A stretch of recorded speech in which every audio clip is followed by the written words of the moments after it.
ಇದು ಹರಿಯಾಣದ ಬೀಜ ಇದು ಸ್ಟಾರ್ 444 ಅಂತಂದು.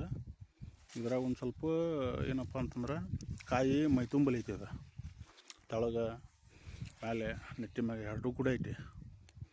ನಮ್ಮ ಕರ್ನಾಟಕ ಬೀಜದ ಗತೆ ನೆತ್ತಿ ಮ್ಯಾಗ ಅಷ್ಟ ಕಾಯಿಲ್ಲ. ಇದು ಸ್ವಲ್ಪ ಎತ್ತರ ಕಮ್ಮಿ, ಅಂದ್ರೆ ಅತಿ ಮಳೆ ಆದ್ರೆ ನೆಲಕ್ಕೆ ಬೆಳೆದಲ್ಲ. ಇದು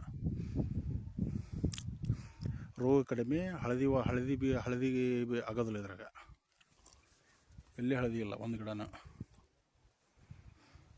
ಇಷ್ಟು ಹೊಲ್ದಾಗ. ಇದು ಕಿಲೋಕ್ಕೆ 340 ರೂಪಾಯಿ ಬೀಜ ಇದೆ. ಇದು ಮಹಾರಾಷ್ಟ್ರ ಇದ್ರದ್ದು, ಇಲ್ಲಿ ಗುಜರಾತ್ ಬೀಜ ಇದು ಪ್ಯಾರಿ ಬಾಂಬೆ ಸೀಡ್ಸ್ ಅಂತಂದು. ಇದು 790 ರೂಪಾಯಿ ಬೀಜ ಕಿಲೋಕ್ಕೆ. ಇಳುವರಿ ಎರಡು ಚಲೋ ಅದಾವ, ಆದ್ರೆ ಅದ್ರ ತಕ್ಕ ಮಳೆ ಆಗಲಿಲ್ಲ ಈ ಸರ. ಮಳೆ ಆಗಿಟ್ಟಪ್ಪ. ಇದು ಬಲಗಡೆ ಇರೋದು, ಈ ಸಾಲಿಂದ ಬಲಗಡೆ ಇರೋದು ಸ್ಟಾರ್ 444 ಅಂತಂದು, ಈಚೆ ಕಡೆದ್ದು ಬಾಂಬೆ ಸೀಡ್ಸ್ ಅಂತಂದು.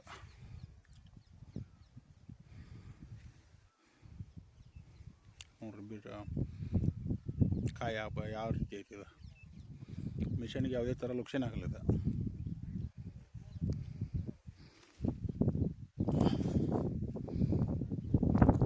ಕರೆಕ್ಟ್ 65 ದಿನಕ್ಕೆ ಬರ್ತದೆ ಕಾಳು.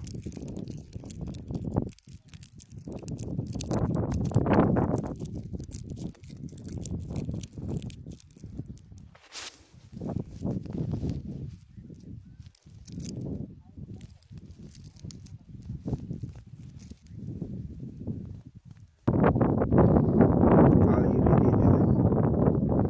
ಗುಂಡು ಜಾಸ್ತಿ ಐತಿ ಕಾಳು, ಹಸಿರು ಜಾಸ್ತಿ ಐತಿ ಕಾಳಿದು. ಕರ್ನಾಟಕ ಬೀಜ ಐತಿ, ಕೆಂಪು ಚಾಯ್ ಇಲ್ಲ. ಒಂದು ಕಾಯಿ ಒಳಗೆ